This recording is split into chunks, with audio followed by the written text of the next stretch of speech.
Whitby, a very tough place to come to. Obviously, the wind coming in off the sea. The pitch, obviously, it's got its nuances. What a win. Great win, Tim. And listen, it wasn't plain sailing. Credit to Nathan and Whitby. They caused us all kinds of problems in the first half. The midfield three, the rotations, caused us problems. We didn't trap runners. We didn't run hard enough. I'll say it, Tim. I'm gonna hide. You seen at half time, I sprinted off the pitch. I went into the dressing room. I said what I had to say, and I went on for 15 minutes. And my basic message was: communicate, run, work hard, find pockets, find spaces, drive forward for the ball, play forward. All the buzzwords, but with a tone that I wasn't impressed with, because you can't come here and stand off a really good Whitby side. However, we went in, at the break, 1-0, courtesy of Declan McLoughlin. That didn't save the bacons in there. It needed to be said tonight. And like I said in the huddle at the end of the game, the minute I apologise for saying or doing what I did at half time, I may as well quit. But there's loads of passion and hunger in me and desire to get that out of the lads. And sometimes they need that, Tim. And they certainly responded second half. Yeah, I mean, one of the sort of themes of the first half that I noticed, and it was something we were doing really well on Saturday, was we were getting the ball out wide quickly. Basically, the full-backs were sort of really pressing down. We were constantly having to turn around. Basically, the defence was turning around, facing our own goal. The number 9 in particular was a really tricky character. Joe Ferguson obviously was a radio man of the match on Saturday. He did a brilliant job keeping him quiet.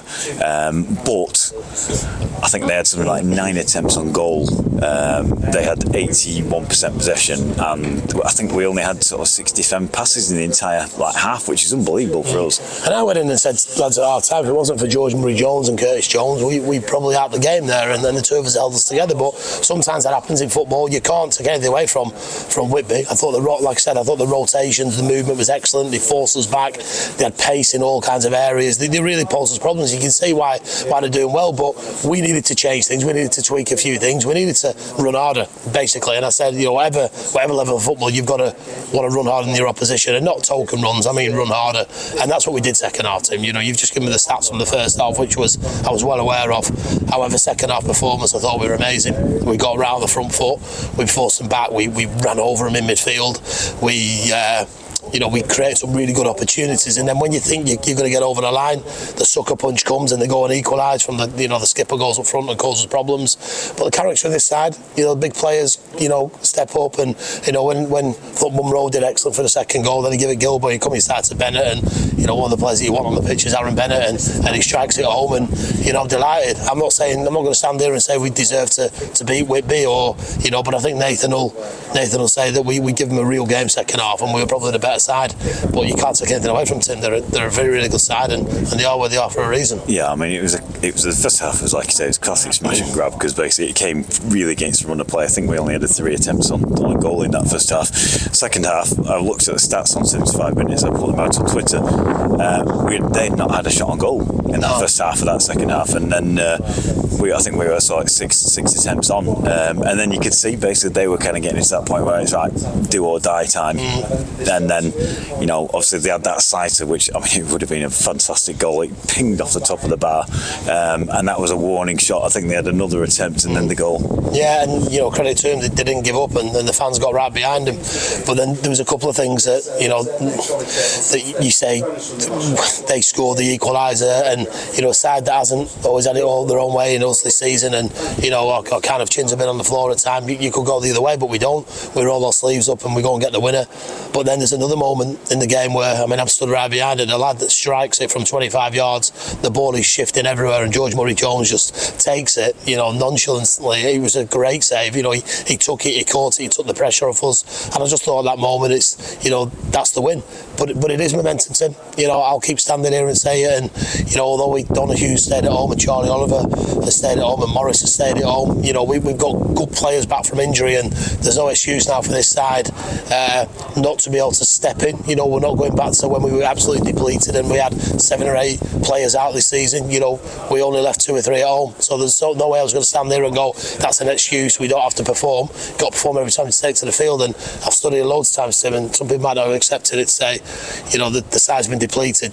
It has been, but it's not now. and we've shown, well, it's not, that we've gone and won 3 games on the bounce in the league, and that's what this side can do. That doesn't mean we're going to beat Macclesfield or Ashton or the following games. It just means that we've given ourselves a little bit of a springboard.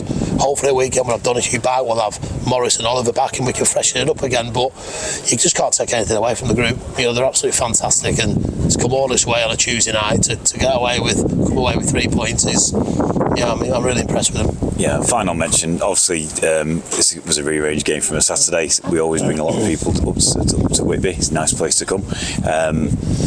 The fans were fantastic, weren't they, all the way through the game? That's my final note. You know what, I couldn't believe how many actually travelled, and the noise that they made first half and second half. Not when we got our nails in front, even when we were struggling in the first half, they got right behind us. There was no calling anybody out. They stuck together, they sung all their hearts out, and the fans are incredible. I look round tonight though to come all the way this way, and yeah, I'm delighted. I'm absolutely delighted. But so thank you to all the fans that's travelled. Listen, before we go, I just want to say Nick Boom couldn't be here tonight. He's not been feeling great. Recently he's had a little bit of work done today, and won't be around for him next week maybe. But just want to wish him all the best. And if he's listening, that's for you, Chairman. That's a good one dedicated to you, and obviously all the football club. Congratulations, Dec. You're the Josie Folks man of the match, as chosen by FCM Radio. That was a tough old first half, wasn't it? Yeah, it was. It's never easy coming to a place like this on a Tuesday night. 3-hour journey. Tough for the lads finishing work early, but we know we weren't good enough first half. Got some instructions from Rob and the gaffer at half time, and thankfully we implemented them in the second half and took control early on and got our rewards in the end with a 2-1 victory. Yeah, I mean, at half time, I was stood in the stand. I was with the home fans. They were understandably a bit narked, obviously, because it felt like a bit of a smash and grab. But the ball came to you and you took your chance. Yeah, it weren't the best finish in the world, big deflection, but I'll take anyone that comes. And I was just thankful that we got the goal and we could come in at half time 1-0 up and give us good foundations for second half and going into that and try and put our stamp on the game and take control, which I think we did second half. Yeah, I mean, it was a good bowling from Dante.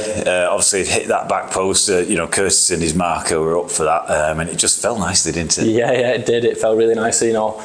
Just one bounce and it with my left foot, hit the defender and went in the back of the net. So yeah, happy days. Yeah, I mean, when you say happy days, obviously, I'm just obviously interviewed Neil, and he said that was probably the longest 15-minute team talk he's ever done. Yeah, it was. There was a lot of instruction from Reynolds and Rob, but they got the point across really well, give us some good instructions, and I think to a man in the second half, everyone carried out the job really well. Conceded late on as well, 82nd minute I think it was, but we bounced back and showed our character, and I think that's the difference in this group from maybe 2 or 3 months ago. We'd have probably lost that game 3 or 4-2, but coming here today we showed resilience. We can regroup like we did at Coles last week, and we came back from a setback and ultimately won the game, which is what we want to do away from home. Yeah, and obviously towards the end, obviously we went 5 at the back. You dropped into right back where you've been playing quite a lot recently. Yeah, I think that just shows that we've got lads in our group that can adapt to different situations. If the gaffer asks me to play right back, I'll play right back. If he asks me to play centre mid, I'll play centre mid. I don't mind. I just want to help the team out and be on the pitch and doing everything I can to try and help us get results and move up that table. Obviously, and we're coming towards sort of like the final stages of your first season with FC United. Do you feel you've grown as a player? Yeah, 100%. Coming in as a new player in the summer, took me a little while to adapt, but I think I found my feet quite well towards the middle and going into the back end of the season. Just looking to kick on now and obviously sign the contract here next season. So really looking forward to just being a part of the group. Hopefully we can keep a lot of the lads together and just keep establishing myself in that side and playing as many minutes as I can and contributing as and when I can and having a positive impact on the field. Okay, now you're not allowed to say anywhere, but if you had a particular preference, where would you be? What would your sort of natural position be? I'd say number 8, box-to-box midfield. I like getting forward. I like helping the team out, attacking, creating goals. So if I had a preference, I would be number 8, box-to-box midfielder. But as I say, I don't mind playing anywhere as long as I'm on that pitch and helping the team in any way I can.